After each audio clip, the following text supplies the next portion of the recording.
उफ, मैं तो तंग आ गया उस हेडलाइट से। अभी कल ही ठीक करवाई थी, आज फिर खराब हो गई। राज, यहाँ पे कितना अंधेरा है, मुझे बहुत डर लग रहा है। क्यों ना यहीं कहीं गाड़ी पार्क कर दें? यहाँ? तो फिर घर कैसे जाएंगे? पैदल? टैक्सी ले लेते हैं ना। इतने सुनसान रास्ते पे टैक्सी कहाँ मिलेगी? और टाइम जानती हो क्या हो रहा है? रात के 1:30 बज रहे हैं। खैर तुम परेशान मत हो, कुछ नहीं होगा। फिलहाल तो पार्किंग लाइट से काम चलाते हैं। रास्ते में कोई नाइट गैरेज मिलेगा तो ठीक करवा लें। मेरा ख्याल है कोई कनेक्शन ही लूज हुआ होगा।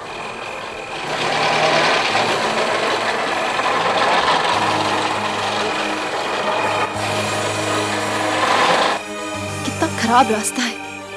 कुछ दिखाई भी तो नहीं दे रहा। आउच!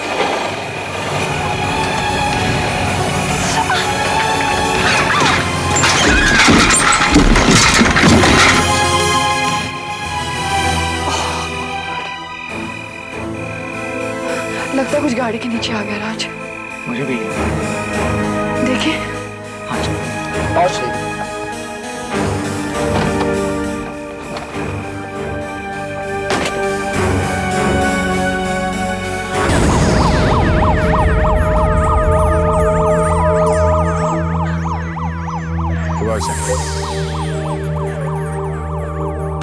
बस चलो।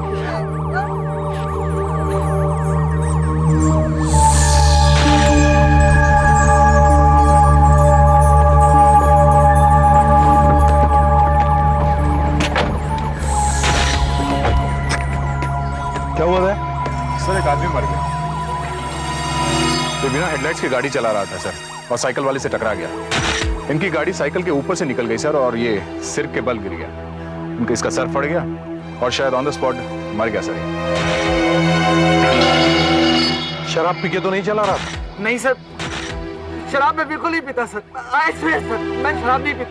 सर, शराब बिल्कुल नहीं पीते सर। सर बस मुझे कुछ दिखाई नहीं दिया, ना ये आदमी और ना वो साइकिल। सच कह रहा हूँ।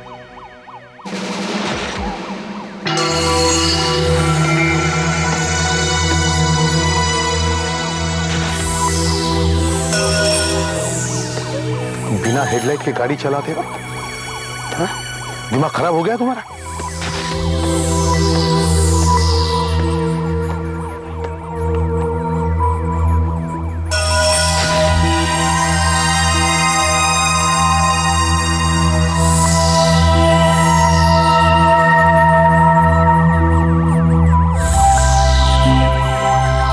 तुम्हारी लापरवाही की वजह से एक आदमी की जान चली गई। देख, गाड़ी को पुलिस गैराज में भिजवा दो और इन दोनों को हिरासत में ले लो। नहीं सर, सुनिए सर।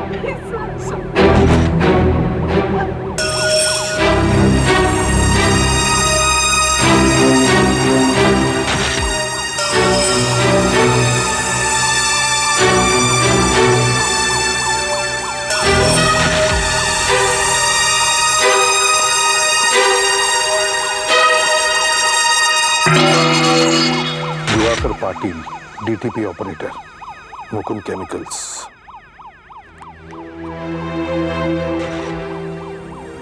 (15) मीनाक्षी कॉटेज, पाटोले गांव।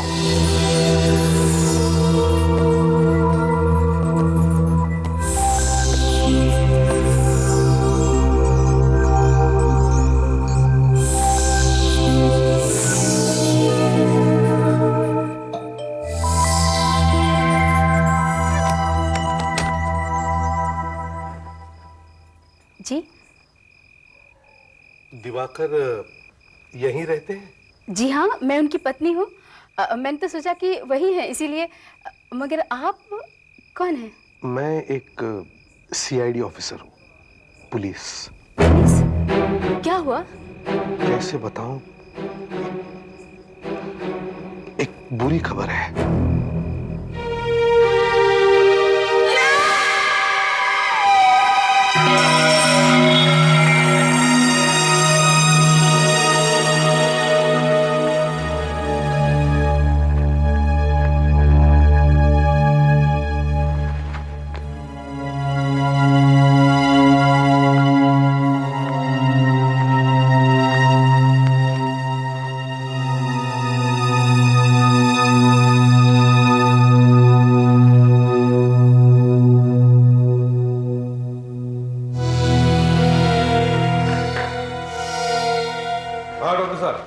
आइए एसीपी साहब, वो रात के एक्सीडेंट वाले केस में थोड़ी गड़बड़ है।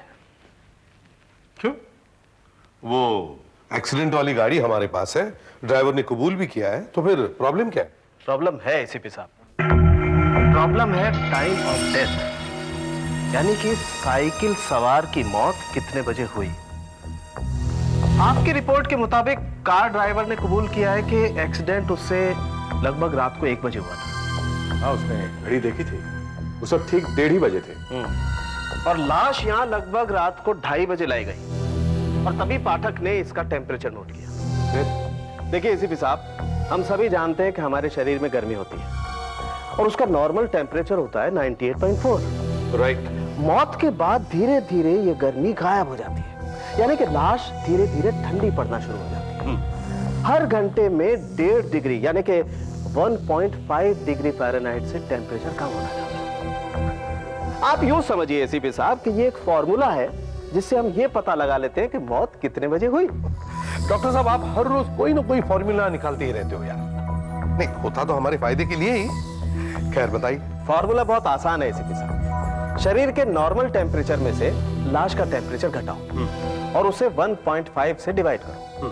बस जो फिगर आता है समझ लो मौत उतने ही घंटे पहले हुई है। अच्छा, तो लाश जब यहाँ लाई गई तब इसका टेम्परेचर कितना था? 93.9, और उस समय 2:30 बजे थे। मतलब 98.4 में से 93.9 घटा दिए तो मिलता है 4.5। 4.5 को 1.5 से डिवाइड किया तो 3। 2:30 बजे से 3 घंटे पहले, मतलब 11:30 बजे। हाँ गुरु, दिवाकर की मौत 1:30 बजे नहीं 11:30 बजे हुई है। 11:30 बजे। और एक बात, क्या? जब गाड़ी साइकिल से टकराई तो साइकिल का पेंट गाड़ी पर लग गया होगा। ये देखिए, यहाँ से ये पेंट उतरा हुआ है और ये काला काला सा पेंट लगा हुआ है। ये गाड़ी के बम्पर का पेंट है। मैंने इसे स्क्रैप करके उतारा और जांच की तो पता लगा कि इसमें काले प्लास्टिक का पाउडर है जिससे गाड़ी का बम्पर बनता है। मतलब जिस गाड़ी ने इस साइकिल को कुचला है उसका बम्पर डैमेज होना चाहिए। एग्जैक्टली। और एक बात,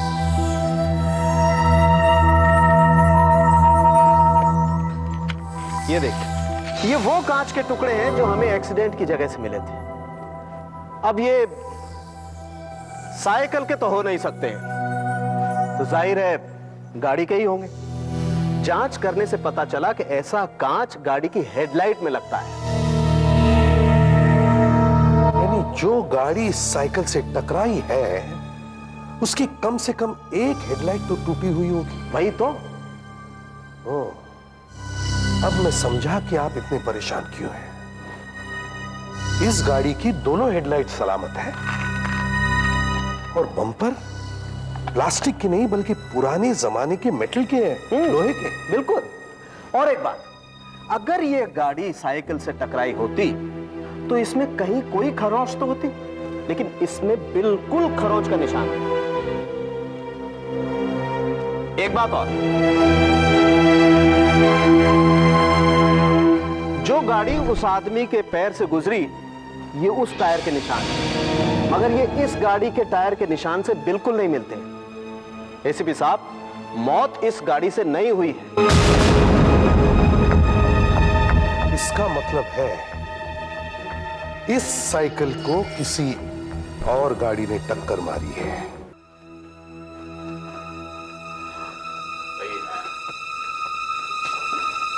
सर, क्या ये सही है सर? क्या मैं बिल्कुल बेकसूर हूं सर? मुझसे कोई गलती नहीं हुई सर। नहीं, कोई गलती नहीं हुई। लेकिन सर, मेरी गाड़ी तो साइकिल के ऊपर से निकल गई थी ना? हाँ, आपकी गाड़ी साइकिल के ऊपर से निकली थी जरूर, पर एक्सीडेंट होने के बाद। बाद में? जी हाँ, आप जब वहां पहुंचे उससे करीब 1.5 घंटे पहले एक्सीडेंट हो चुका था। वो आदमी मर चुका था। आपकी गाड़ी की हेडलाइट खराब हो जाने की वजह से आपने जमीन पे पड़े उस आदमी को देखा ही नहीं और आपने ये समझा कि आपने उसे मारा है। मैं तो अपने आप को खूनी समझ बैठा था। बिना हेडलाइट्स के गाड़ी चलाना कानूनन जुर्म है। इसकी सजा आपको मिलनी चाहिए। खैर, आपने उसे नहीं मारा है, आप जा सकते हैं।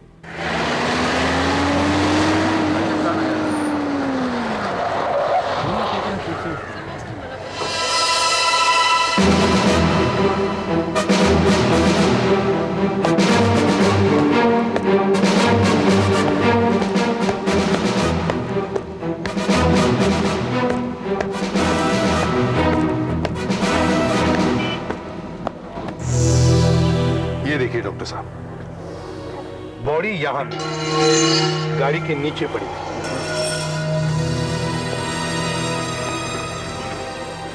और ये देखिए, ये उसकी साइकिल ऐसे पड़ी थी। देखिए, हेडलाइट के कांच के टुकड़े अभी भी पड़े हुए हैं।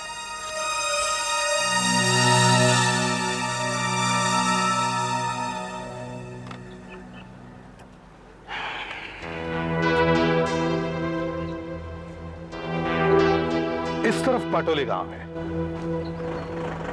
जहां वो रहता था।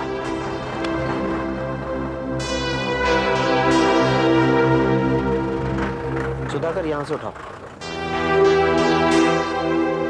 ये आदमी सड़क के बाईं तरफ से चल रहा था, लेफ्ट साइड से, और इस तरफ जा रहा था जहां वो रहता है। साइकिल के पीछे मडगार्ड पर काला पेंट लगा हुआ है, गाड़ी के बम्पर का। मतलब गाड़ी यहां से आई होगी और मड की तरफ गई। मड की तरफ, मड में कहां गई होगी? गाड़ी कहां गई होगी? यहां से आई, यहां एक्सीडेंट हुआ। ये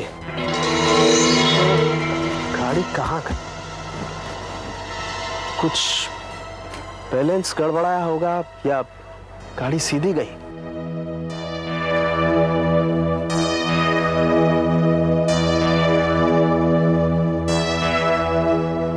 ये एसीपी साहब, यहां आइए। ये देखिए, ये झाड़ियां देख रहे हैं आप, ये टूटी हुई हैं।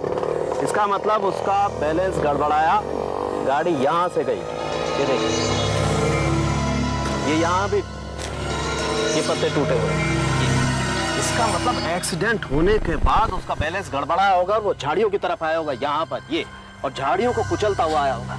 उसकी स्पीड बहुत तेज होगी, उसने जोर से स्टीयरिंग व्हील घुमाया होगा यहां पर। इसका मतलब यहां कुछ ना कुछ हुआ होगा इसके साथ, यहां कुछ ना कुछ हुआ होगा। बस यहाँ पेड़ है, पेड़ से बचा, पेड़ से बचाने के लिए। हाँ, यस, ये देखिए एसीपी साहब, ये देखा आपने सफेद पेंट। यस फ्रेडरिक सर, जहां से कार का पहिया गया तो वहां से घास के सैंपल इकट्ठे करो। दया, मेजर टेप देना।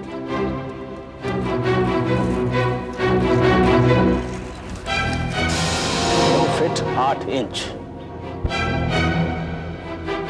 32 इंच। इसका मतलब जमीन से 32 इंच ऊपर कार पर स्क्रैच होना चाहिए। दया, इसके ऊपर देना।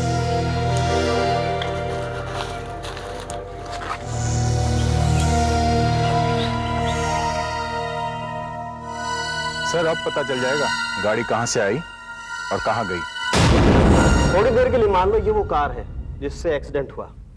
ये यहां से आ रही है और यहां इसने साइकिल को पीछे से टक्कर मारी और दिवाकर के ऊपर से निकल गई और वहां पेड़ में जाकर के घुस गई, उधर सड़क के किनारे। चलो, ये तो क्लियर हो गया कि एक्सीडेंट कैसे हुआ।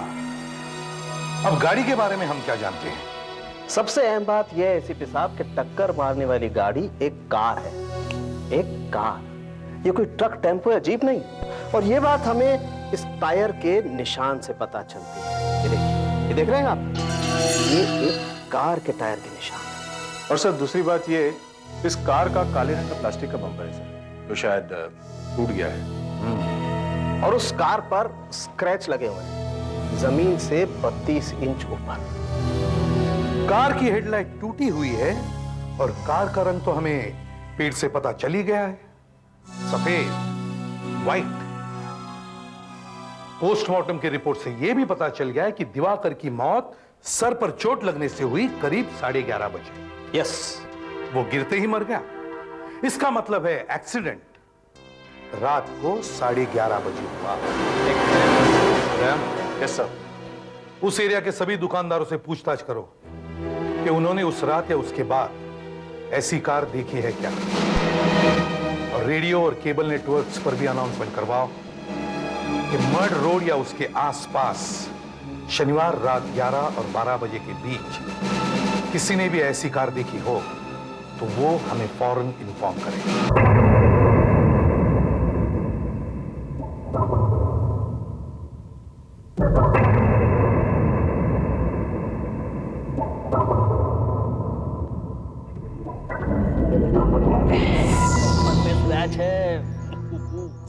साहब हेडलाइट भी फूटी हुई है। अरे बाप रे, ये तो बम्पर पूरा उखड़ गया साहब।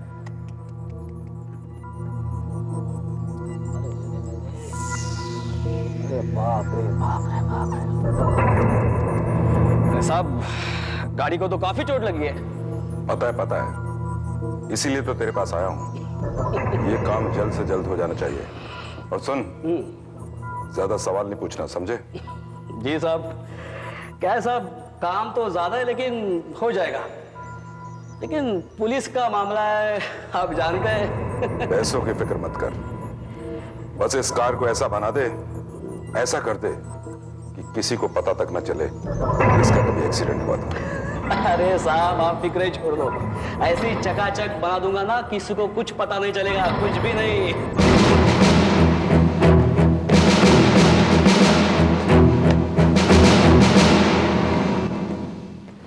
Mister D'Costa, ACP Pradyuman. नमस्ते। आप हमें उस हिट एंड रन केस के बारे में बताने वाले थे ना? जी। तो बताइए। देखिए ऑफिसर, ये तो बताना मुश्किल है कि ये वही कार है या नहीं, और हम आपको जो बताने जा रहे हैं पता नहीं आपको वो किसी काम आएगा भी या नहीं, पर हमने इसे अपना फर्ज समझा कि चाहे कुछ भी हो जाए पुलिस को बताना ही चाहिए। ये आपने बहुत अच्छा किया, इसके लिए मैं आपको धन्यवाद देता हूं। ये बाद में देखेंगे कि काम आएगा या नहीं। पहले आप बताओ क्या हुआ? सर, मैं और मेरी वाइफ सैटरडे नाइट को अपनी बेटी के घर से आ रहे थे। ऑर्ले में रहती है वो, मैरिड है। डिनर था वहां, रात के करीबन 11 सवा 11 बजे होंगे। हम ऑर्लेन से सांता क्रूज जा रहे थे।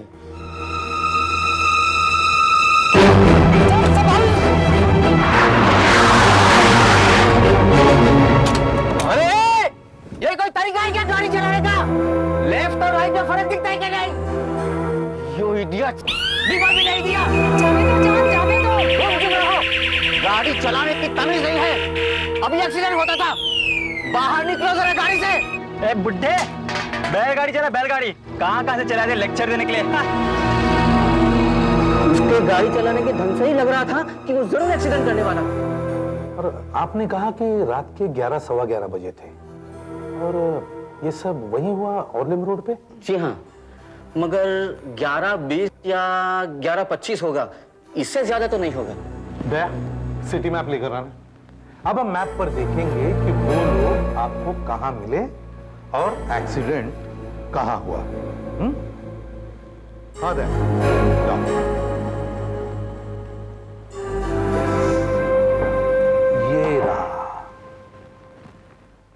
ये रहा मड, और ये ऑर्लिम।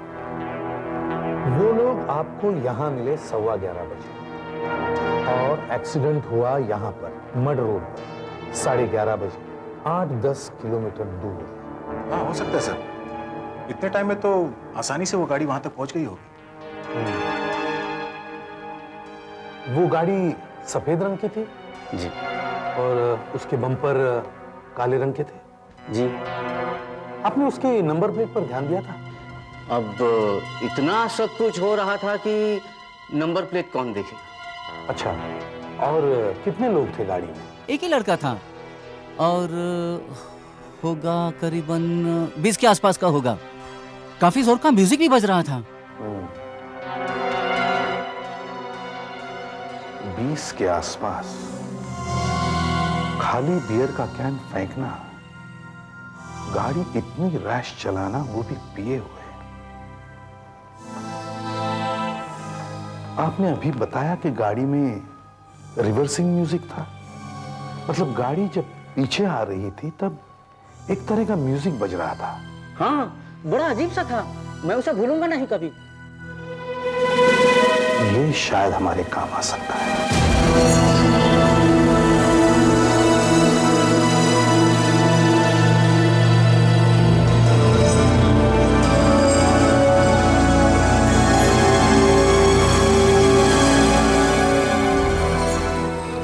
देखिए डिकोस्टा साहब, हमें बाजार में से जितने भी म्यूजिकल रिवर्सिंग हॉर्न्स मिल सके हम सब लेके आए हैं।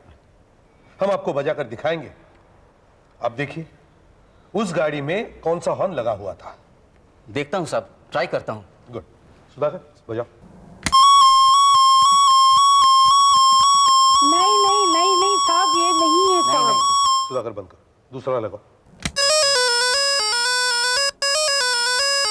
नहीं, ये नहीं बजाओ सुधाकर।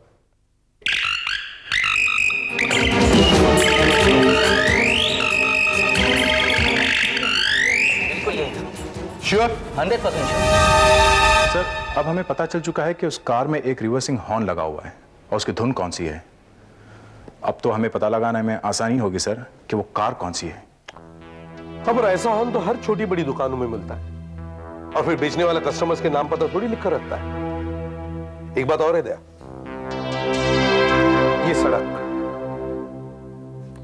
ये सड़क सीधे जेटी तक जाती है। इसके बाद में रोड नहीं, सिर्फ समुंदर है।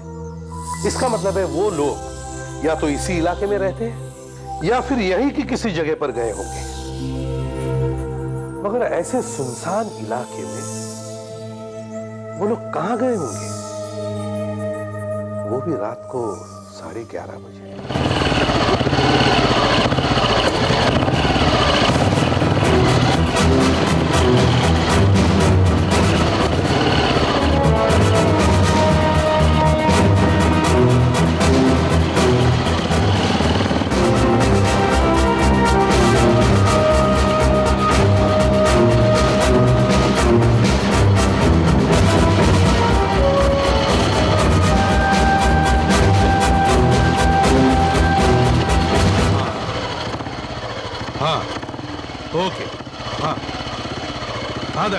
सर, जेट्टी से लेकर यहाँ तक मैंने सब चेक कर लिया। बस सिर्फ 2 जगह पे वो सफेद रंग की कार है और दोनों में वो रिवर्सिंग म्यूजिक नहीं है सर। अच्छा तो एक काम करो, दोनों गाड़ियों का नंबर ले लो, डॉक्टर सालुंखे को दे दो और उनसे कहो कि अपने आदमियों से वो गाड़ियां चेक करवाए।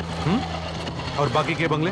सर, यहाँ 7-8 बंगले ऐसे हैं जहाँ टीवी सीरियल की शूटिंग होती है और शनिवार को यहाँ सिर्फ 3 जगह पे शूटिंग चालू थी सर, पर वहाँ पर ना सफेद रंग की कार कोई आई न गई। चलो ठीक है। Okay sir. बोलो सुधाकर। सर, कुछ बंगलों वालों ने बताया कि उनके यहाँ पार्टी होती है, मगर उस दिन कोई पार्टी नहीं थी।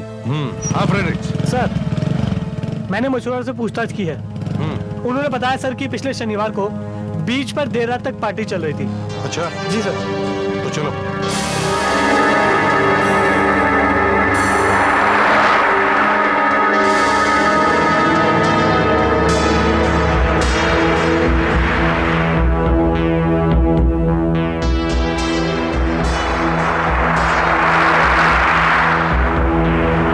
नमस्ते साहब। नमस्ते सर, ये वही लोग हैं जिनसे मैंने बातचीत की थी।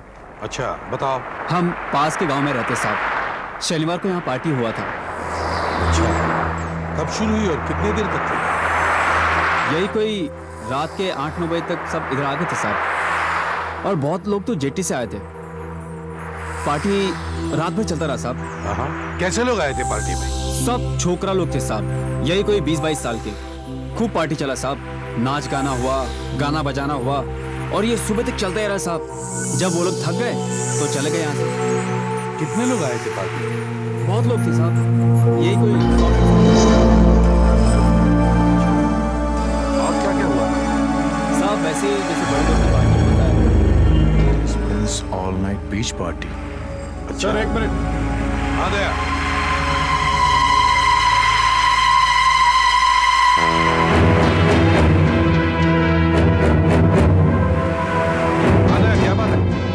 फिर ये देखिए, यहाँ पर पड़ा हुआ Caliban's all-night beach party, venue Mud Island, time 8:30 p.m. to 12:30 p.m. Date, अरे ये तो इसी सैटरडे का है। Entry ₹200। ये डेजमंड कौन हो सकता है? सर इसने बीच पार्टी रखने के लिए लोकल पुलिस स्टेशन से परमिशन तो ली होगी, हम वहीं से पता कर सकते हैं। और सर ये देखिए, टिकट पर प्रिंटर का नाम भी है, स्वस्तिक प्रिंटर्स। स्वस्तिक प्रिंटर्स कार। एसीपी साहब, मैंने वो दोनों कारें अच्छी तरह से चेक करवा ली जो हमें मड के बंगलों में मिली थी। उनमें तो एक्सीडेंट जैसा कुछ है ही नहीं।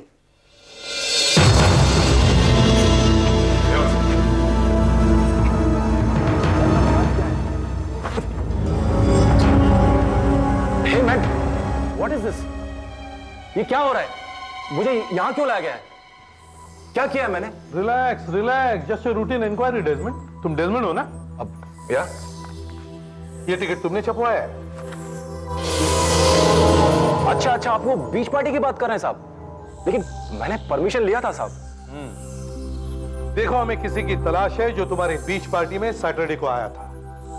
उसके पास सफेद रंग की कार है जिसके काले बम्पर्स हैं और जिसमें एक तरह का रिवर्सिंग म्यूजिक लगा हुआ है। ऐसा लो सुनो।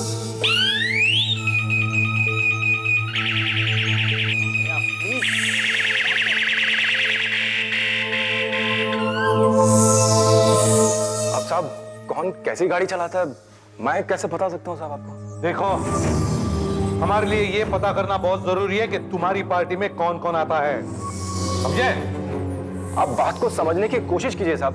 मैं सिर्फ पार्टियां ऑर्गेनाइज करता हूँ, खाना अरेंज करता हूँ, म्यूजिक अरेंज करता हूँ, टिकटें छपवाता हूँ, बेचता हूँ, पर वहाँ कौन कौन आता है मैं आपको ये सब कैसे बता सकता हूँ? क्यों? तुम किस किस को टिकटें बेचते हो तुम्हें मालूम नहीं? नहीं साहब, जिसके पास 200 रुपए होते हैं वो टिकट खरीद लेता है। कहाँ बेचते हो अपनी टिकटें? वो बांद्रा के ब्लू ऑयस्टर क्लब में साहब। वहाँ बहुत सारे लोग अपने टिकट का इंतजार करते हैं साहब। Oyster club.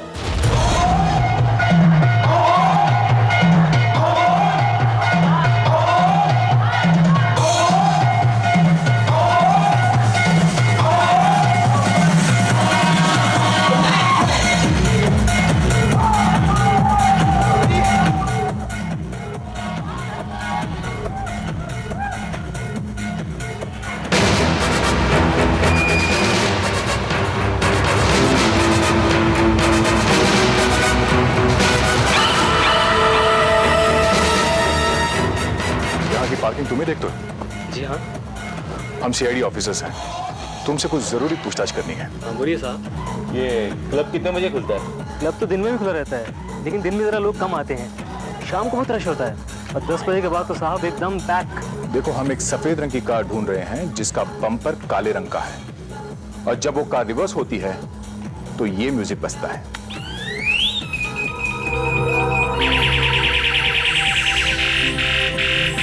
कुछ याद आया तुम्हें? ऐसी कार है किसी के पास जो यहाँ आता है या फिर यहाँ का मेंबर है? सर ऐसा तो कुछ ध्यान में नहीं आ रहा, क्योंकि यहाँ पर तो बहुत सी गाड़ियाँ आती रहती हैं। आज तो सिर्फ 3 ही सफेद कारें हैं।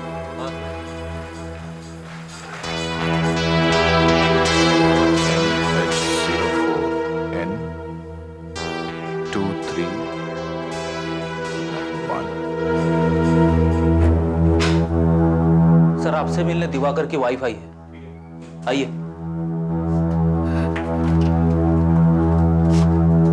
साहब कुछ पता चला? इतने दिन हो गए। जी नहीं, अभी तक तो कुछ पता नहीं चला, पर हम जल्दी उस कार को ढूंढ लेंगे।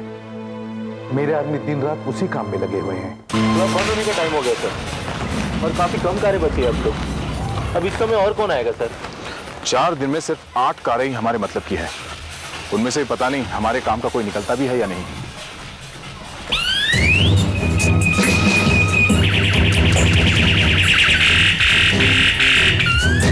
ये तो वही म्यूजिक है जो जॉन ने बताया था। हाँ सर, लेकिन रंग तो बिल्कुल अलग है, ये तो एकदम नई लग रही है। जो भी हो, नंबर नोट कर लेते हैं। MH02N8983। कार आपकी है? गाड़ी आपकी है? अरे भाई, आप कुछ बताएंगे? हमें हमारी कारों के साथ यहाँ क्यों बुलाया गया? आप 2 मिनट रुकिए, आपको सब कुछ पता चल जाएगा। सब कुछ पता चला? क्यों भाई, तूने कुछ किया? नहीं डैडी। कुछ किया? नहीं डैडी। ये आपकी गाड़ी? देखिए, घर पे तो आपने कुछ बताया नहीं, अब कम से कम अब तो बता दीजिए कि आखिर चक्कर क्या है। ऐसे ही आप किसी को बुला लेते हैं कि गाड़ी लेके आ जाओ। देखिए, हमें एक ऐसी कार की तलाश है जिसने साइकिल सवार को कुचल दिया है। क्या? और हमें ये देखना है कहीं वो कार इनमें से तो नहीं। मतलब हमने कुचल दिया उसे? तूने तो कुछ नहीं किया ना?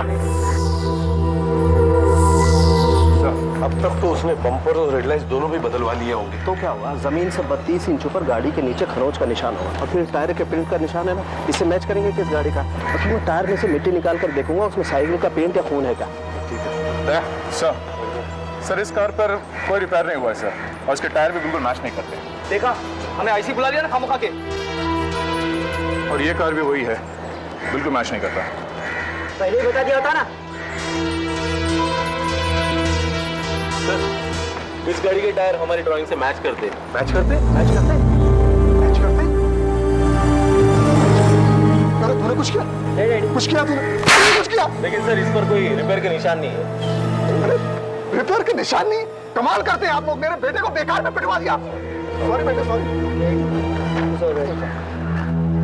सर, इस कार के टायर्स तो मैच नहीं करते, पर सर इसमें रिपेयर जरूर हुआ है। रिपेयर हुआ? ये देखिए सर, 1 साल पहले एक स्कूटर ने थोड़ा मार दिया था, मैंने रिपेयर करवाया था। अगर आपको चाहिए तो मैं गराज वगैरह का नंबर दे सकता हूँ आपको। तो बहुत नीचे है सर, जमीन से 12 इंच ऊपर है सर। 12 इंच तो बहुत नीचे है सर। गाड़ी का क्या है? इस गाड़ी के टायर ना तो मैच होते हैं, ना इसका कोई रिपेयर हुआ है। अच्छा, और ये गाड़ी? अभी यही आ रहे थे। ओह,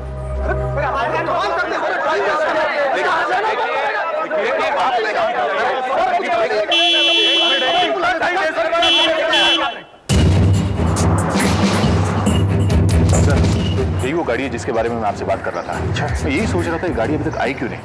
सर, इसका रंग अलग है पर उसका रिवर्सिंग म्यूजिक वही है सर, वही है।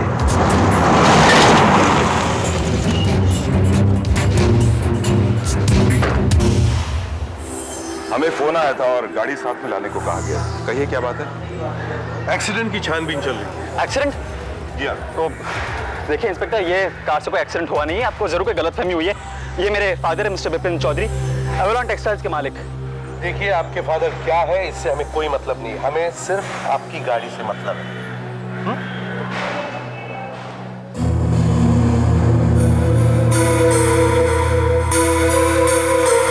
तो कोई निशान नहीं है, टायर्स भी मैच नहीं कर रहे हैं, और सर इसके बम्पर्स भी ठीक ठाक है। मैंने कहा ना, मेरी कार से कोई एक्सीडेंट नहीं हुआ है।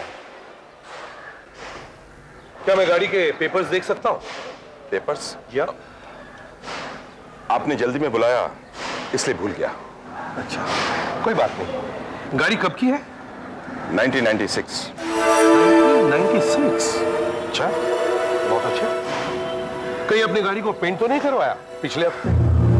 कहीं ये पहले सफेद तो नहीं थी?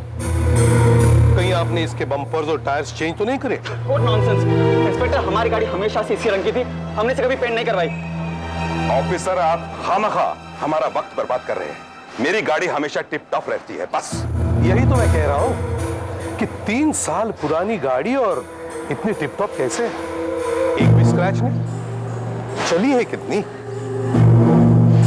17,570। और एक भी निशान नहीं? सरप्राइज है। हम इसे बहुत कम चलाते हैं, हमारे पास और भी कारें हैं। अच्छा, डॉक्टर साहब, गाड़ी ऊपर चढ़ा कर देखते हैं। बिल्कुल। आप क्या कर रहे हैं? देखिए, हमारी बात है, यकीन कीजिए। देखिए, ये कार से एक्सीडेंट नहीं हुआ, देखिए हमारी बात पर।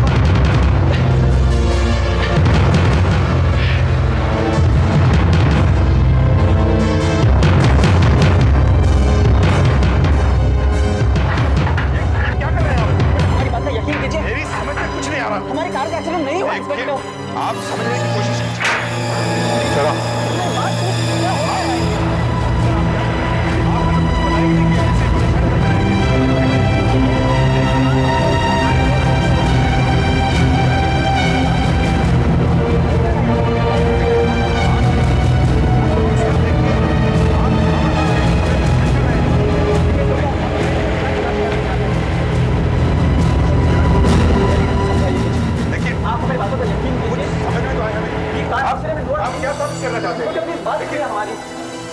देखिए ऑफिसर, देखिए डैडी प्लीज समझाइए, हमारा टाइम बहुत कीमती है। देखिए इंस्पेक्टर हमारी बातों को यकीन कीजिए, आपको कोई गलत समझ नहीं है। ये देखिए एसीपी साहब, आप हमें बताएंगे ये वैसी झाड़ी का टुकड़ा है जो एक्सीडेंट की जगह पर थी। जी हाँ। समझाइए, एक्चुअली वो नहीं है।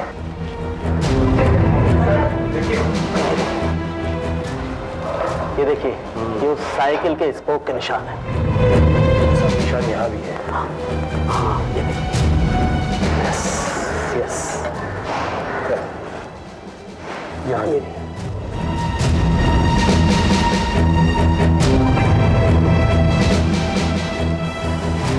देखिए एसीपी साहब, ये साइकिल का पेंट है, ये लगा हुआ। ये देखिए एसीपी साहब, ये भी साइकिल के स्पोक के निशान है। और ये देखिए, ये साइकिल का पेंट। यहाँ भी ये साइकिल का पेंट है।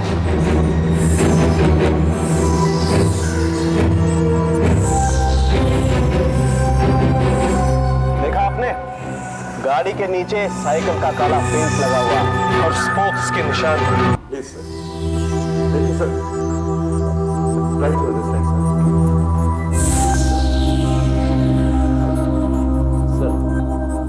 ये है डॉक्टर सालुंगे की रिपोर्ट। इनकी गाड़ी के नीचे से जो काले रंग के निशान मिले हैं वो दिवाकर की साइकिल के रंग से बिल्कुल मिलते हैं। मेरी बात तो सुनिए, लेकिन सर यही है वो मैकेनिक सर जिसने मिस्टर चौधरी के कार पर काम किया था।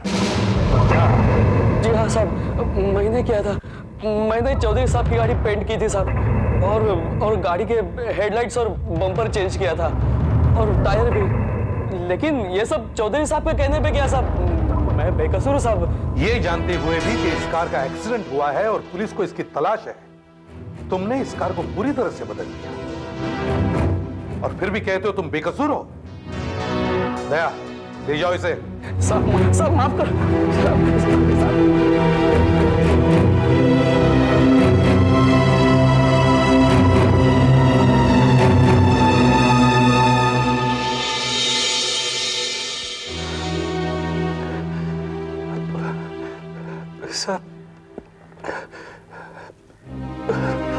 सर मैं मानता हूँ सर मैं गाड़ी चला रहा था, अपने कुछ दोस्तों के साथ पार्टी में जा रहा था। पता नहीं वो साइकिल वाला सामने कहां से आ गया। सर मेरी गाड़ी से टकरा कर जब वो गिरा, मैंने गाड़ी रोकी सर। सर उसके पास गया मैं, लेकिन सर वो मर चुका था। मैं बहुत डर गया था सर, मैं बहुत डर गया था। गाड़ी लेके वहां से भाग गया। सर मेरा विश्वास कीजिए, वो साइकिल वाला सामने कहां से आ गया मुझे बिल्कुल पता नहीं चला सर। हाँ, नशे में पता चलता भी कैसे। प्लीज एसीपी साहब, अगले हफ्ते मेरा बेटा अमेरिका जा रहा है डॉक्टरी पढ़ने। ये बहुत अच्छा लड़का है सर। अगर आज आप इसे गिरफ्तार कर लेंगे तो इसकी जिंदगी बर्बाद हो जाएगी सर। उस आदमी के घर वालों को मैं जितने कहें आप हर्जाना देने को तैयार हूं। हर्जाना तो आपको देना ही पड़ेगा मिस्टर चौधरी, और सजा सिर्फ आपके बेटे को ही नहीं आपको भी होगी। आपने सबूत नष्ट करने में मदद की है। ले जाओ इन्हें। सर प्लीज सर प्लीज बात सुनिए सर प्लीज।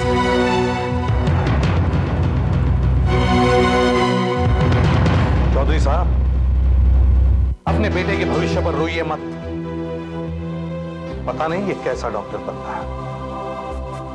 डॉक्टर तो जान बचाते हैं, पर इसने एक जान ले भी ली।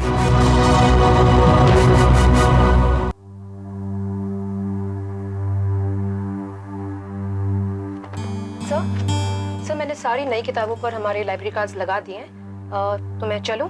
जाओ बेटा। सर आप नहीं चलेंगे? काफी देर हो गई। थोड़ा पर्सनल काम है लगे। Okay, good night sir.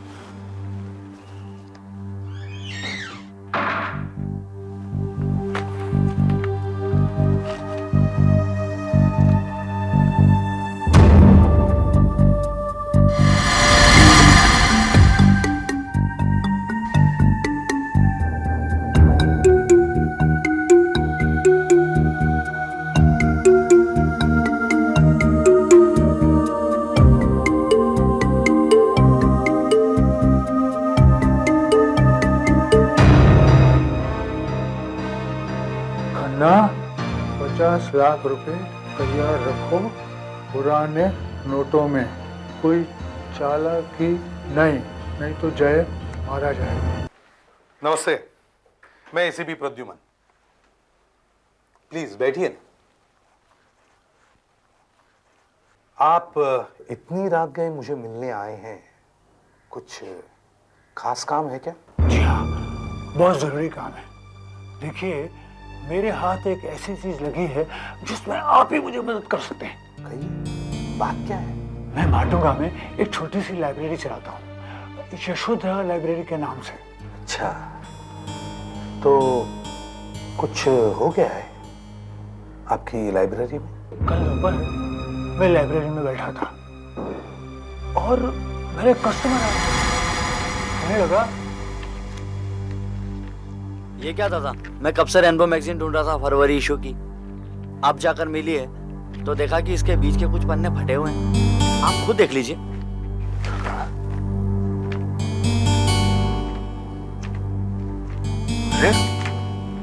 यहाँ 11, 17, 30, 44, ये सब गायब है। आई एम सॉरी बेटा, लेकिन ये कैसे हो सकता है?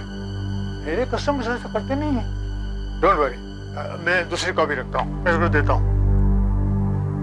हाँ, इसके तो मैं ज्यादा कॉपी मंगवाता हूँ, लोग इसे बहुत पसंद करते हैं। शादा बेटा, जरा इनका कार्ड बनाओ।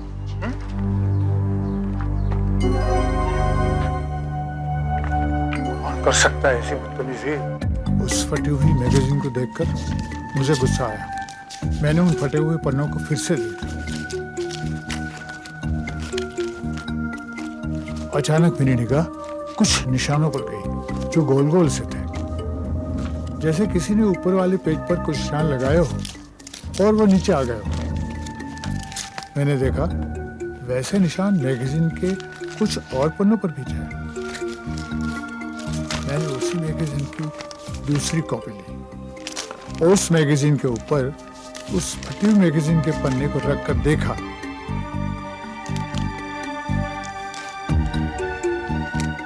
तब मुझे पता लगा कि वो निशान किन किन अक्षरों पर लगाए गए हैं। मैंने इसी तरह बाकी के पन्नों को भी मिलाकर देखा। आप कह दीजिए कि बुढ़ा सठिया गया है, मगर मुझे चैन नहीं पड़ा। मेरे दिमाग में घुस गया कि जरूर इसमें कहीं ना कहीं कुछ न कुछ गड़बड़ है। मैंने उन अक्षरों को जोड़कर ही दम लिया। सारा दिल लगा दिया मैंने। तब जाकर मैं ये लाइन बना पाया। ये लाइन इसी मैगजीन के काटे हुए अक्षरों से बनी है। खन्ना, 50 लाख रुपए तैयार रखो, सिर्फ पुराने नोट। अगर कोई चालाकी की तो जय मारा जाएगा। Ransom note? मैगजीन से अक्षर काटकर रैंसम नोट बना है। अक्सर अपहरण करने वाले फोन करने से या अपने आप लिखने से डरते हैं। वो जानते हैं इससे पुलिस उन्हें पकड़ सकती है। लेकिन जगनलाल जी, इन अक्षरों से कोई और लाइन भी तो बन सकती थी। यही लाइन क्यों? मैंने हर तरह से अक्षरों को लगाने की कोशिश की एसपी साहब, लेकिन इसके सिवा कुछ नहीं बनता। अच्छा दया, यही वो मैगजीन है ना जिसमें से रैंसम नोट बनाया गया था? नहीं, वो नहीं, ये है सब।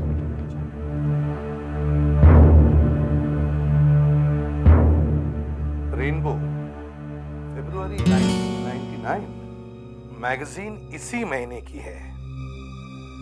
रैंसम नोट इसी में से बनाया गया है। इसका मतलब है अपहरण भी इसी महीने हुआ है। दया सर, सारे रिकॉर्ड्स चेक करो और पता लगाओ कि पिछले 2 महीनों में किसी जय खन्ना नाम के आदमी के गायब होने की रिपोर्ट पुलिस में लिखवाई गई है क्या? Yes sir. और जगनलाल जी, आप मुझे ये बताइए, ये मैगजीन कौन कौन ले गया था? हाँ साहब, मैं लिस्ट लाया हूँ ना। बताइए जी। 5 फरवरी से 14 फरवरी तक अरुण पटनायक। अरुण पटनायक। उसके बाद 14 से 18 फरवरी। 14 से 18 फरवरी मिसेस ठाकुर। मिसेस ठाकुर ठाकुर 19 तारीख को हमारे पास थी और 20 से 23 सागर। 20 से 23 फरवरी सागर।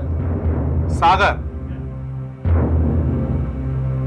फिर 24 से 27 कुंदन कुमार, मतलब कल तक। आज 28 फरवरी है। आ गया नीला, सही देखिए।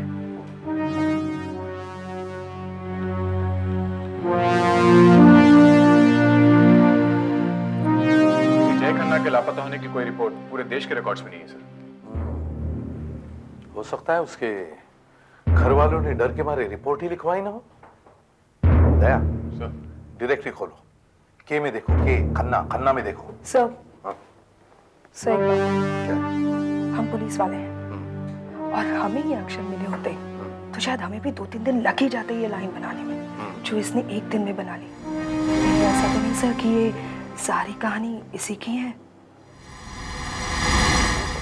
क्यों नहीं हो सकता? हमें भी इस बात को अच्छी तरह से चेक कर लेना चाहिए। और मान लो कि ये बात सच है, तो फिर हमें ये पता लगाना चाहिए कि अपहरण किसका हुआ है। क्या जिसने मैगजीन ली है उन सब पर वॉच रखना शुरू करो, मगर ध्यान से, कहीं ऐसा ना हो कि जय खन्ना को कोई नुकसान पहुंचे। ठीक है?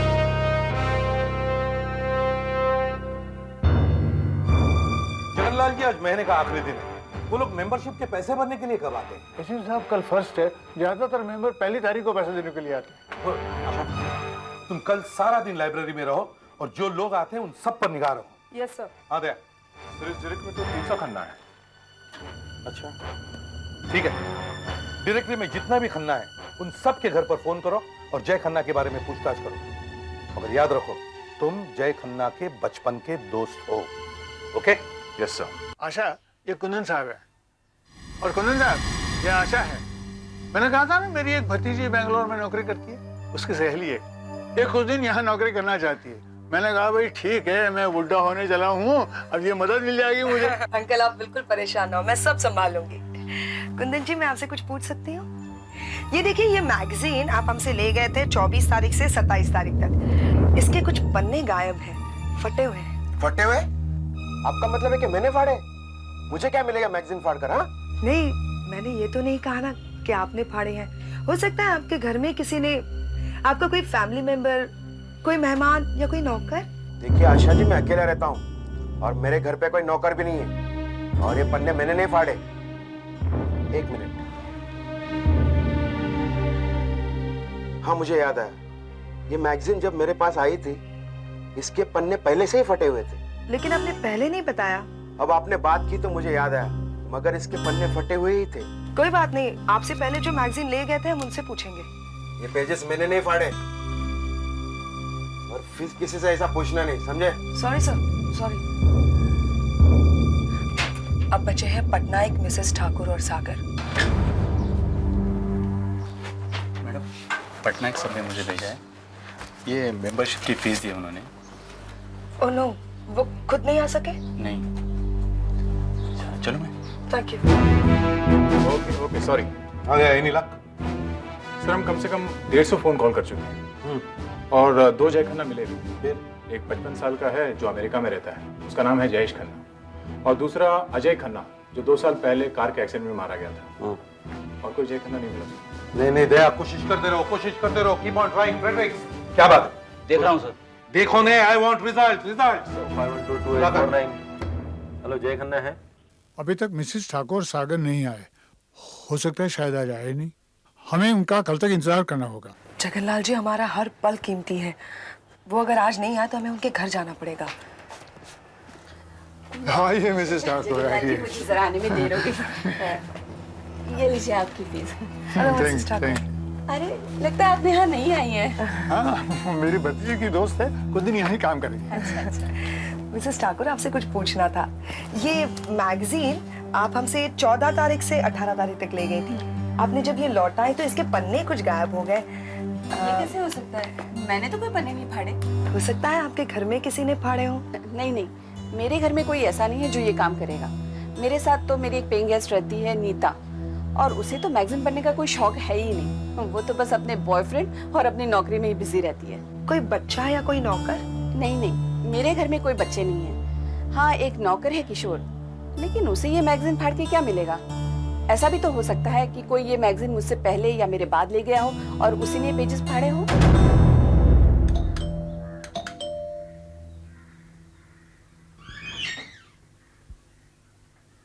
हेलो मिस्टर सागर, मैं यशोधरा लाइब्रेरी से आई हूँ।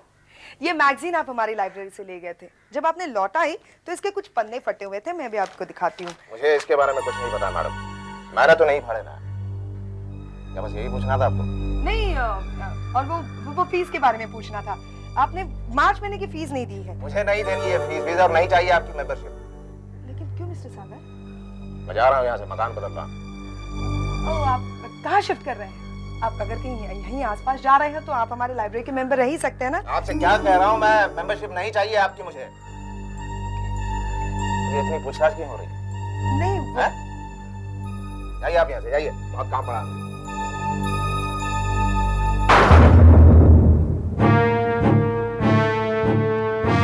ये मैगजीन जब मैं लाइब्रेरी से लाया था, मैं पता नहीं कहाँ रखकर इसे भूल गया था। मुझे मिली ही नहीं, और जब मुझे वापस मिली फौरन मैंने इसे लाइब्रेरी को लौटा दिया था। मैंने इसे खोलकर ही नहीं देखा, पढ़ना तो दूर की बात है। तो हो सकता है आपके घर में किसी और ने पढ़ी होगी, तो उसने कहीं वेल, मेरा एक दोस्त है जो मेरे साथ ये फ्लैट शेयर करता है। यू नो, हम किराया 50-50 शेयर करते हैं, लेकिन वो तो मैगजीन्स पढ़ता ही नहीं। मेरी बहन आई थी 2-4 दिन के लिए, हो सकता है उसने पढ़ी हो। मुझे तेरे से बहुत जरूरी बात करनी है। Excuse us please. ये श्योर। यार मुझे कुछ पैसे चाहिए। क्या? अरे पिछली बार जो तूने मुझसे 5,000 लिए वही तूने वापस नहीं किए हैं। लेकिन यार इस बार बहुत जरूरी है।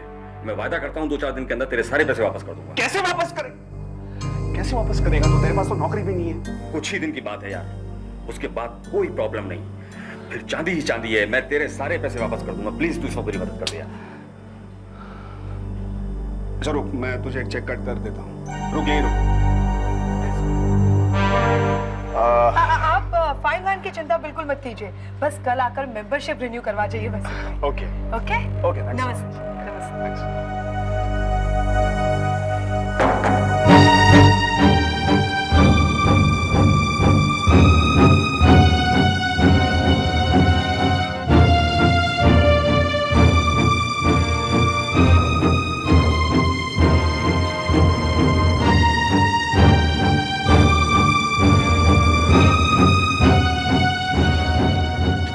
सुधाकर, पटनायक और उसके दोस्त पर कड़ी नजर रखो, खास तौर से उसके दोस्त पर। वो कहाँ जाता है, क्या करता है, किससे मिलता है, सब पता लगा। मैं थोड़े दिनों के लिए अपना घर बदल रही हूँ। क्यों, कोई खतरा है क्या? नहीं, मैं मिसेस ठाकुर के घर पे रहने जा रही हूँ, पेइंग गेस्ट बनकर।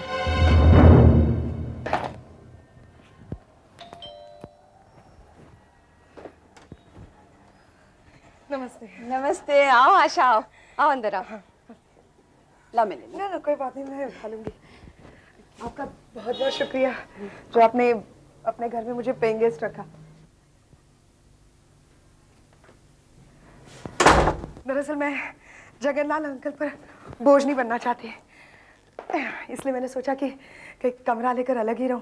वैसे 1-2 महीने में मेरी नई नौकरी लग जाएगी, फिर मैं ऑफिस के पास ही कोई कमरा ले लूंगी।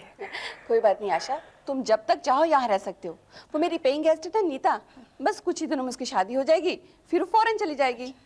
मैं अकेली यहाँ रह जाऊंगी। देखो बेटा, तुम्हारा कमरा ऊपर है। हाँ चले? ओह बाप रे, तुम्हारा सामान तो बहुत भारी है। मैं किशोर को बुलाती हूँ, रुक जाओ। किशोर, किशोर, किशोर, ये सामान ऊपर ले जाओ। अरे ओ किशोर, ये मेरा नौकर भी ना पूछो मत, न जाने बिना बताए कहाँ चला जाता है। आजकल रात को घर भी देर से आता है, 2 हफ्ते से देख रही हूँ। पहले तो वैसा नहीं था, पता नहीं उसे आजकल क्या हो गया है। कोई बात नहीं, मैं खुद उठा लूंगी ना। अच्छा रुको रुको, लगता है शायद किशोर आ गया। हाँ? अरे नीता, आकाश, आओ आओ आओ। नीता, ये है आशा, तुम्हारे साथ वाले कमरे में रहेगी। हेलो। और आशा, ये है आकाश, नीता का मंगेतर। इन दोनों की शादी होने वाली है। अच्छा। आकाश बेटा, मेरा एक काम करोगे, जरा आशा के सामान ऊपर पहुंचा दो ना। आज फिर किशोर कहीं गायब हो गया, देखो ना। क्यों नहीं लाइए। सॉरी फॉरन। काफी भारी है। हाँ बेटा हाँ।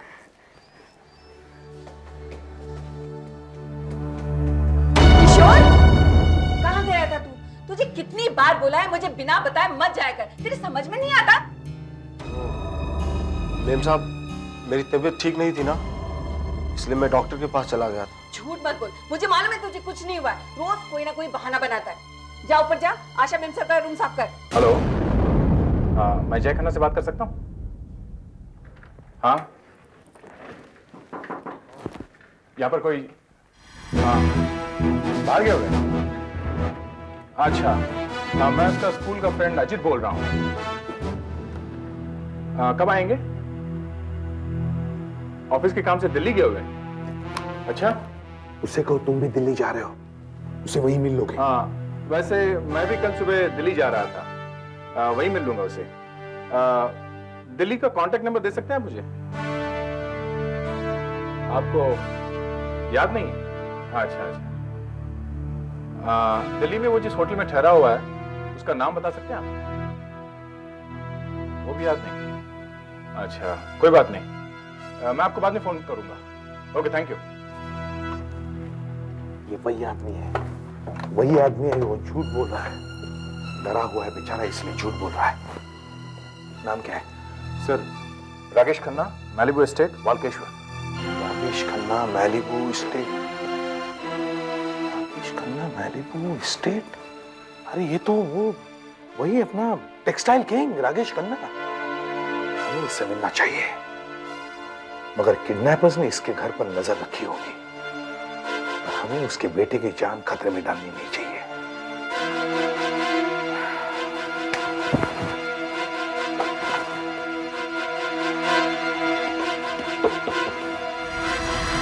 Hello, electricity board.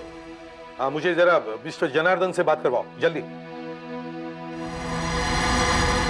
हाँ जनार्दन साहब, बॉस एसीपी प्रद्युमन बोल रहा हूं। मदद चाहिए यार, जी हाँ, इमरजेंसी है। हाँ, केस के सिलसिले में ही है। सी, मैलिबू एस्टेट वालकेश्वर में आधे घंटे के लिए लाइट बंद करवा सकते हो?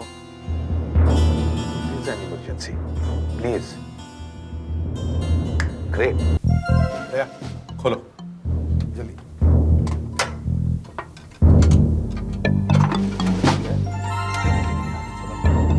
पहले फ्यूज खोलो। वायर देखना, वायर देख। कौन है भाई? अब सुनो, ये मीटर राकेश खन्ना जी के नाम पर है ना? हाँ, ये देखिए, ये आपका बिल है। अच्छा, जाइए, उन्हें बुलाइए, उनसे बात करनी है। हाँ, जाइए। और हाँ, घर में कौन कौन है उन सबको यहाँ बुला के लेके आना।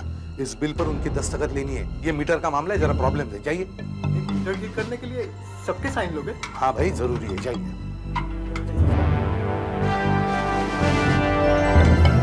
दया, क्या होता है दया?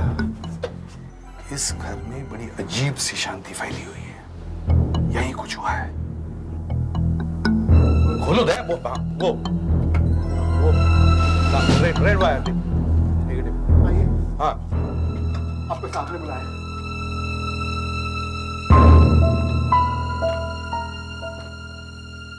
नमस्ते। आप राकेश खन्ना जी हैं? जी। इतनी सी बात के लिए मेरी क्या जरूरत पड़ गई? बताता हूँ। तुम जाके बाहर का बड़ा मीटर बॉक्स चेक करो। आप दिखाओ इन्हें, जाइए। आइए। खन्ना साहब, आपकी लाइट अभी आ जाएगी। हम इलेक्ट्रिसिटी बोर्ड से नहीं है। मैं एसीपी प्रद्युमन, सीआईडी। सीआईडी? मुझे आपसे अकेले में बात करनी थी, इसलिए ये सब करना पड़ा। हमें पता चल गया कि आपके बेटे जय का किसी ने अपहरण कर लिया है। हम आपकी मदद करने के लिए आए हैं। पर आपको ये सब कैसे मालूम पड़ा? देखिए, ये सब बताने के लिए मेरे पास वक्त नहीं है। मुझे आप प्लीज डिटेल में बताइए, ये सब कब हुआ? देखिए प्लीज, मुझे मेरे हाल पे छोड़ दीजिए। मुझे सीआईडी से कोई मदद नहीं चाहिए। पता नहीं आप लोगों को सब कुछ कैसे मालूम पड़ गया। अन्ना साहब, आप इन लोगों को नहीं जानते। हमारा ऐसे लोगों से रोज पाला पड़ता है। देखिए, आपके बेटे को छुड़वाने के लिए हम मदद कर सकते हैं आपकी। मैं आपकी मदद के बिना ही अपने बेटे को छुड़ा लूंगा। मैं पैसे दे चुका हूं उन्हें। क्या? अब कब से मेरी बात टाल रहे हैं? मैं यहाँ रोज आती हूँ, रोज फोन भी करती हूँ, और हर बार अब यही कहते हैं कि जय अब तक आया नहीं। मैंने आपको बताया ना सीमा जी कि वो घर पर नहीं है, वो दिल्ली गया है किसी जरूरी काम से। इतना भी क्या जरूरी काम था जो मुझे बिना बताए चला गया? और आप कह रहे हैं कि आपके पास ना उसका एड्रेस है ना फोन नंबर। और रागेश अंकल कहाँ हैं? वो मुझसे क्यों नहीं मिलना चाहते? ये सब क्या हो रहा है रामू काका? साहब भी घर पर नहीं है। घर पर नहीं है? दया, इस लड़की से हमें कुछ पता चल सकता है। गाड़ी का नंबर नोट कर लो। देखिए, जय मेरा फियांसी है, मेरा मंगेतर। सितंबर में हम दोनों की शादी भी होने वाली है। 14 फरवरी की सुबह जैसे मेरी फोन पर बात हुई थी, हम दोनों डिनर पर मिलने भी वाले थे, पर जय वापस आया ही नहीं। देखिए, जो बात मैं आपको बताने जा रहा हूं वो बहुत ही कॉन्फिडेंशियल है। जय की जिंदगी का सवाल है। जय का अपहरण हुआ है। यस, जय हैज बीन किडनैप्ड। किडनैप्ड? जी हाँ, किडनैप्ड। एक बात बताइए, जय से आपकी बात 14 तारीख को हुई? जी हाँ। और उस रात वो डिनर पर भी नहीं आया? नहीं। इसका मतलब है जय का अपहरण उसी दिन हुआ है, 14 तारीख को। सर, मिस्टर पटनायक ने वो मैगजीन 14 तारीख को लौटा दी थी और मिसेस ठाकुर वो मैगजीन उसी दिन ले गई थी। मतलब पटनायक और उसका दोस्त सुधीर, या फिर मिसेस ठाकुर, उनकी पेइंग गेस्ट नीता, या उनका नौकर किशोर, इनमें से ही कोई एक हो सकता है।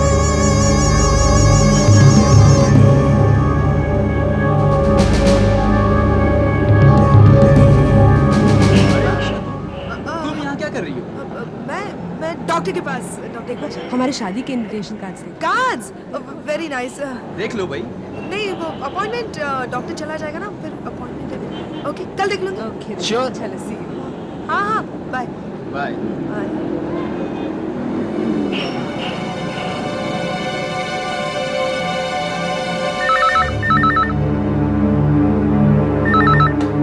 हेलो।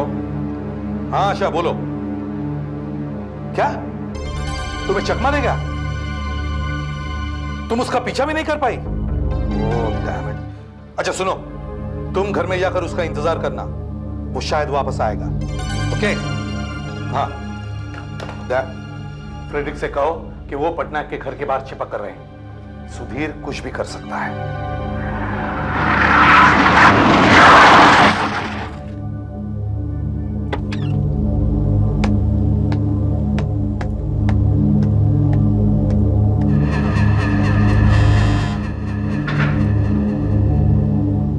ड्राइवर बैग लेकर आ रहा है।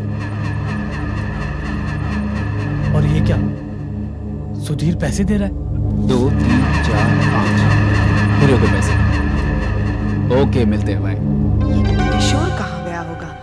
कल रात से गया है, अब तक नहीं आया। क्या जाना चाहते? जहाँ तुम ले चलो। अरे आशा, कुछ परेशान नजर आ रही हो।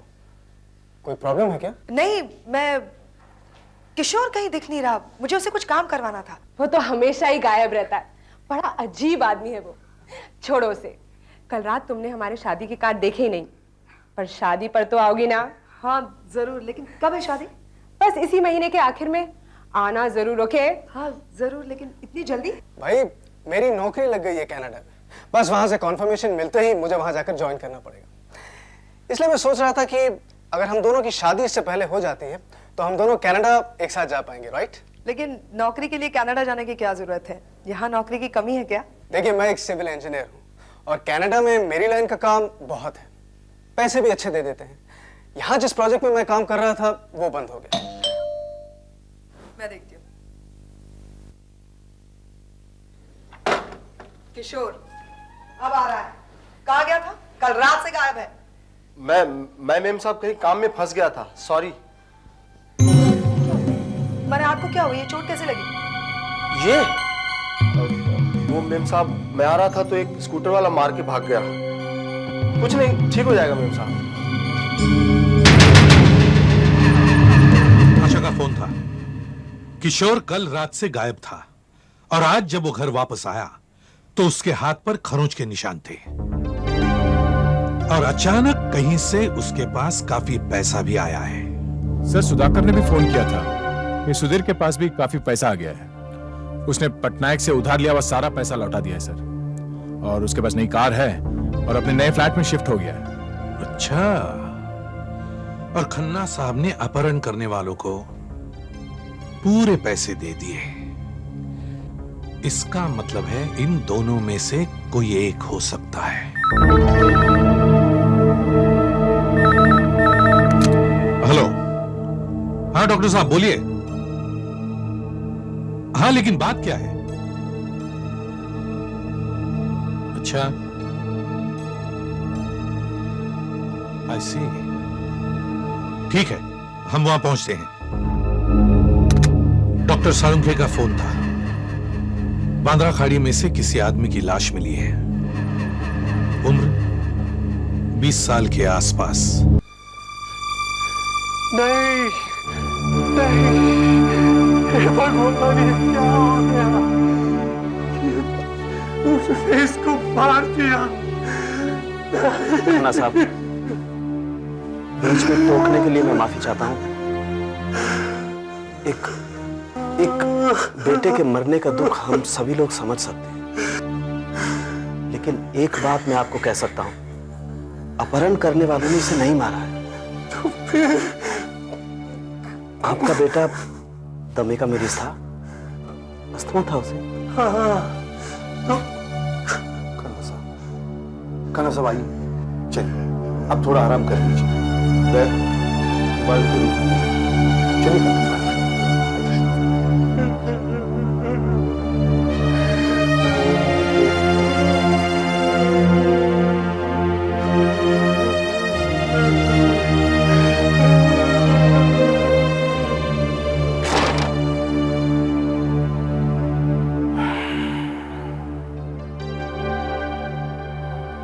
एसीपी साहब, इसके फेफड़े में म्यूकस के अंश हैं और इसकी सांस की नली भी सिकड़ी हुई है। It is in a shrunken state और मुंह पर पट्टी बांधने के निशान है। उसी पट्टी की वजह से इसे दमे का अटैक आया होगा। सांस नहीं ले पाया होगा, दम घुट गया और ये मर गया। किडनैपर्स डर गए होंगे और उन्होंने घबराकर जय की लाश खाड़ी में फेंक दी होगी। एक बात और है एसीपी साहब। क्या? ये देखिए, इसके नाखून के नीचे खून और चमड़ी के टुकड़े हैं।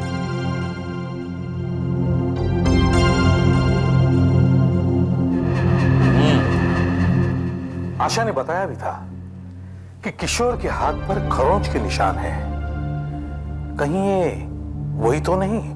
फॉरेंसिक के जरिए इस स्किन से हमें बहुत कुछ पता चल जाएगा। सबको पूछताछ के लिए लेकर आओ, पटनायक, सुधीर, किशोर और मिसेस ठाकुर। तुम सीआईडी ऑफिसर आशा? हमें तो पता ही नहीं था। ये किशोर को यहाँ क्यों लाया गया है? हमें किडनैपिंग केस की अपहरण की छानबीन कर रहे हैं। आप प्लीज यहीं ठहरिए। जाने क्या होने वाला है? ये उससे क्या पूछ रहे हैं?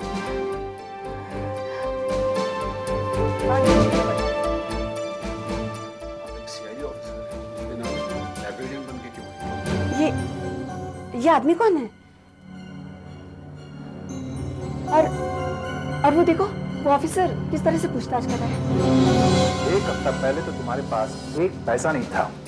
तुम तुम्हारे रूममेट पटनायक के सामने गिड़गिड़ा रहे थे, और कल अचानक तुम्हारे पास इतना पैसा आ गया कि तुमने पटनायक के 8,000 रुपए एक साथ लौटा दिए। नई कार भी ले ली, नया फ्लैट भी। ये सारा पैसा कहां से आया? मैं आपसे कह तो रहा हूं कि मुझे सन इलेक्ट्रॉनिक्स में एरिया सेल्स मैनेजर की नौकरी मिल गई है, और ये फ्लैट और ये गाड़ी मुझे कंपनी की तरफ से ही मिली है सर। अच्छा, मुझे कुछ एडवांस भी मिला था जिससे मैंने पटनायक के सारे पैसे लौटा दिए। सर मेरा विश्वास कीजिए, मैंने कोई अपहरण नहीं किया सर। सुना है आजकल नौकरी में मन नहीं लगता तुम्हारा, बिना बताए घर से निकल जाते हो, घंटों तक गायब रहते हो और कभी कभी तो रात भर लौटते भी नहीं हो। साफ साफ बताओ आखिर चक्कर क्या है? नहीं साहब, मैंने कुछ नहीं किया है। तुमने जय खन्ना को किडनैप किया और उसके पिताजी से 50 लाख रुपए मांगे। 50 लाख? हाँ 50 लाख। अरे साहब, मैंने जिंदगी में 50,000 नहीं देखे। तो फिर तुम्हारे पास अचानक इतने पैसे कहां से आ गए? साहब मैं आपको क्या बताऊं, मुझे जुए की बुरी लत लग गई है। मलाड में एक जगह है स्टार क्लब, मैं वहीं जाता हूं। अच्छा, तो ये पैसे तुमने जुए में जीते हैं? अच्छी कहानी। अभी पता लगवाते हैं। मैं अपने आदमियों को स्टार क्लब में भेजकर पता लगवाता हूं कि तुम सच बोल रहे हो या नहीं। और ये चोट कैसे लगी? वो एक स्कूटर वाला मार गया। स्कूटर वाले ने या जय ने? आशा, इसे डॉक्टर सालुंकी के पास लेके जाओ और उनसे कहो कि इसके हाथ की चमड़ी का सैंपल और जय के नाखून में फंसी हुई चमड़ी दोनों मैच करके देखें, एक जैसी है या नहीं। Yes sir.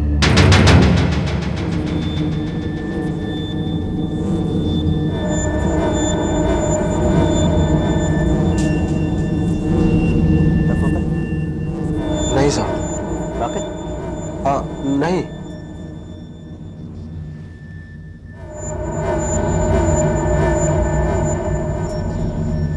एक माइक्रोस्कोप में मैंने चमड़ी का वो टुकड़ा रखा है जो हमें जय के नाखूनों से मिला था, और दूसरे में ये टुकड़ा रख के देखता हूं। दोनों को मैच करके देखते हैं। अगर मैच हो गया तो ये किशोरी मुजरिम है।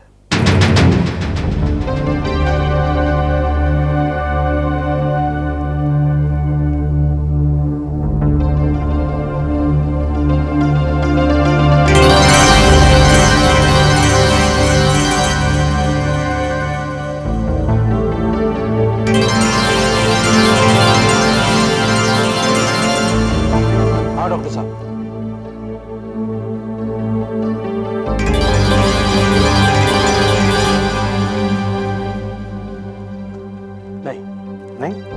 मैच नहीं होता?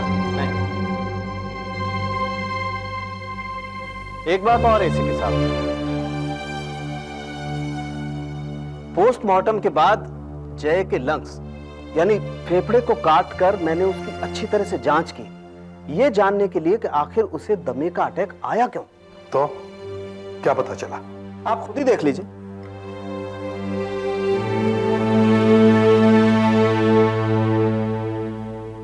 डेड सेल्स के अलावा आपको और क्या दिखाई देता है?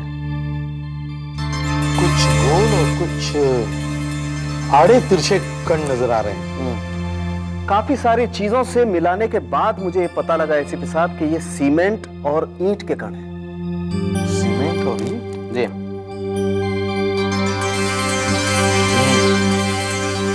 इसे साफ पता चलता है एसीपी साहब कि जय को जहां बंद करके रखा गया होगा वहां ईंट और सीमेंट की धूल होगी और इसी से उसे दमे का अटैक आया। सीमेंट और ईंटें, वो कौन सी जगह हो सकती है?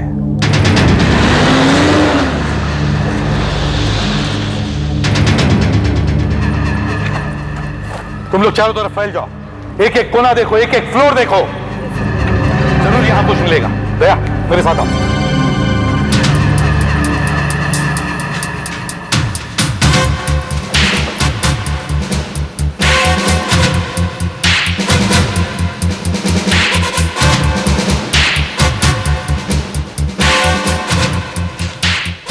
सुधाकर यहाँ।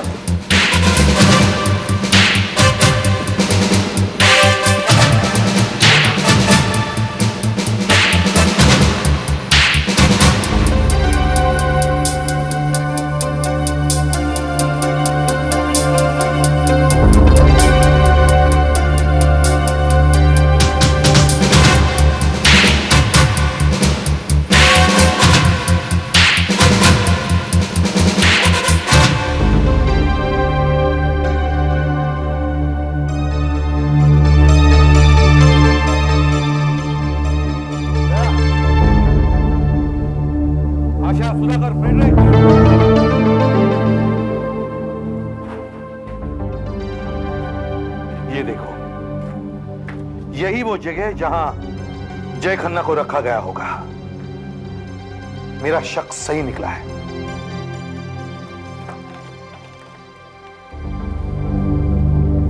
ये वो रस्सी का टुकड़ा जिससे उसके हाथ बांधे गए होंगे,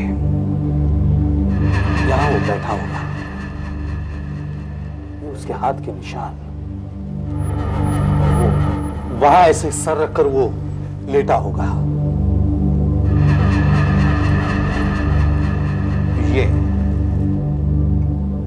ये वो सीमेंट की गोनी का टुकड़ा जिससे उसका मुंह ऐसे बांधा होगा। दया, ये टुकड़ा डॉक्टर सालुंकी के पास भेज दो और उनसे कहो कि इस पर जो सलाइवा है वो जय खन्ना के सलाइवा से मैच कर देंगे।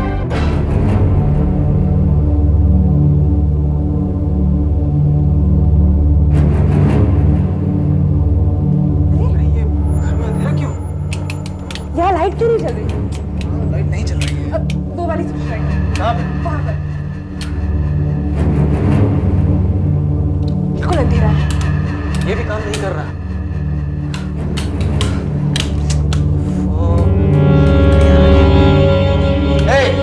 ऊपर कौन है? कौन है वहाँ? तुम यहाँ पे कैसे आए तुम लोग? कौन है यहाँ? कौन हो तुम लोग? क्या चाहते हो तुम लोग? कौन हो तुम लोग? पीछे चले जाओ। कौन है आप लोग? क्या चाहते हो आप लोग?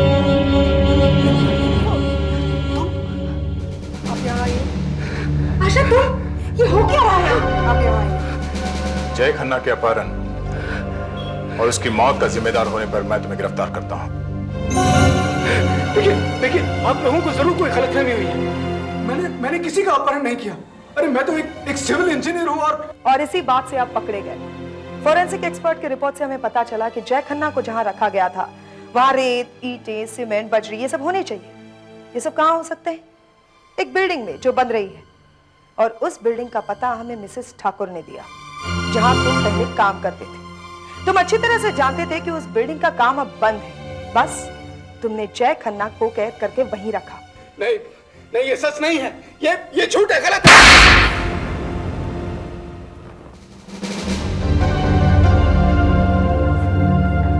सर, आकाश ने जो एड्रेस बताया था वहां से उसके 2 आदमियों को पकड़ लिया है।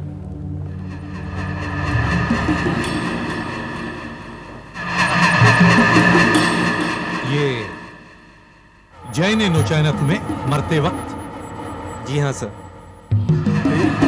मेरी नौकरी छूट जाने के बाद जब 6 महीने तक मुझे कोई और नौकरी नहीं मिली तो मैंने एक प्लान बनाया सर। फिर हमने एक दिन जय खन्ना का उसके घर से पीछा किया और एक सुनसान जगह पर उसका अपहरण कर लिया सर। हम उसे मारना नहीं चाहते थे सर।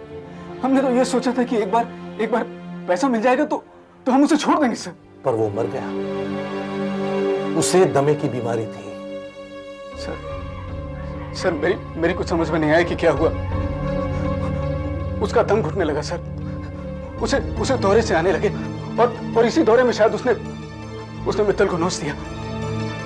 हम उसकी मदद करना चाह रहे थे लेकिन उसने दम तोड़ दिया सर। तब तुम घबरा गए और उसकी लाश को तुमने खाड़ी में फेंक दिया। सर हम लोग डरे हुए थे सर। और फिर पैसा तो हमारे पास आ चुका था। इसलिए मैंने सोचा कि मैं कनाडा चला जाऊंगा। शायद वहां पर मुझे कोई नहीं पकड़ पाएगा। मगर तुम पकड़े गए। एक समझदार लाइब्रेरियन ने तुम्हें पकड़वा दिया और फांसी के तख्ते तक पहुंचा दिया।